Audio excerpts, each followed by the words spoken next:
ก็ได้มันคนพื้นเมืองเห็ดเนาะ พื้นเมืองใช่มึง มีพื้นเมืองใช่มึง เวลาจะไปกินโดนเนี่ยแซ่บก่อน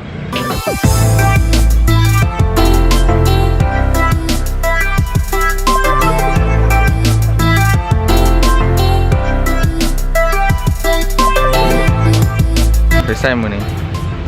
ฮะ ไปใส่ วันนี้เขาจะเป็นยางลิ้นเนาะ อย่างลิ้น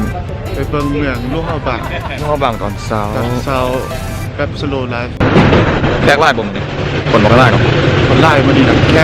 ปาเกจีนก็ไล่เนาะต่างประเทศก็ไล่ มึงดูรถอู่ฮั่นมีบ่ ฮะ เซารถอู่ฮั่นมีบ่รถมัน มีผมมีกับผมอ่านชัดถิ่นว่า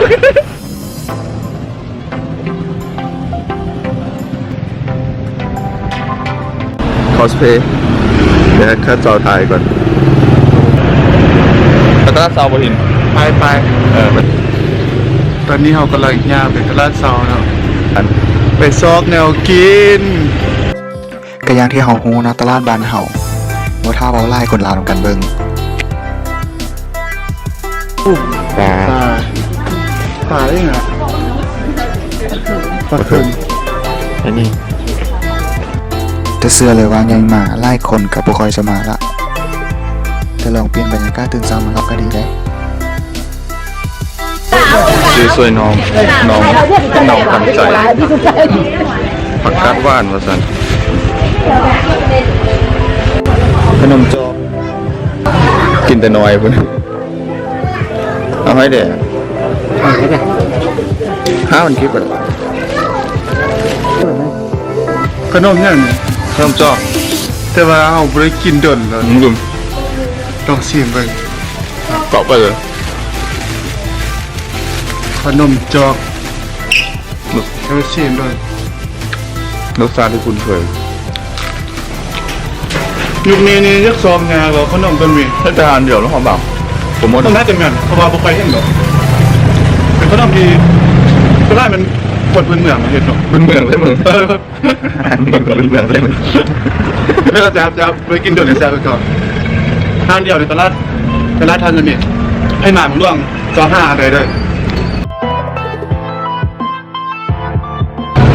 เขาเปี๊ยกเกาหลีร้านนี้ใส่บ้าน เป็นอาหารที่ใส่บ้านเราต้องมากิน อ๋อฮะก็เปรี้ยวจริง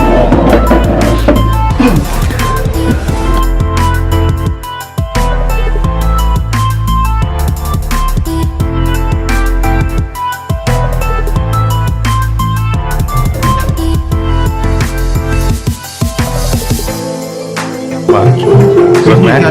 ยกสด บาง ยกสด ยกหมดเลยเอาพวกแม่สิมก่อน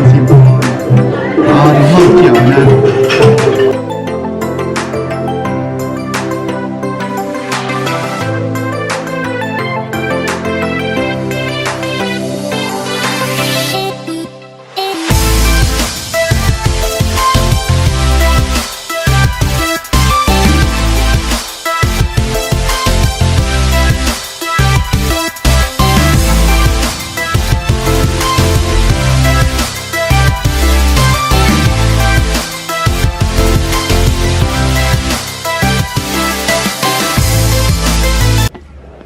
วัดศรีพุทธบาทเป็นวัดที่บรรยากาศดีวิวโคตรงาม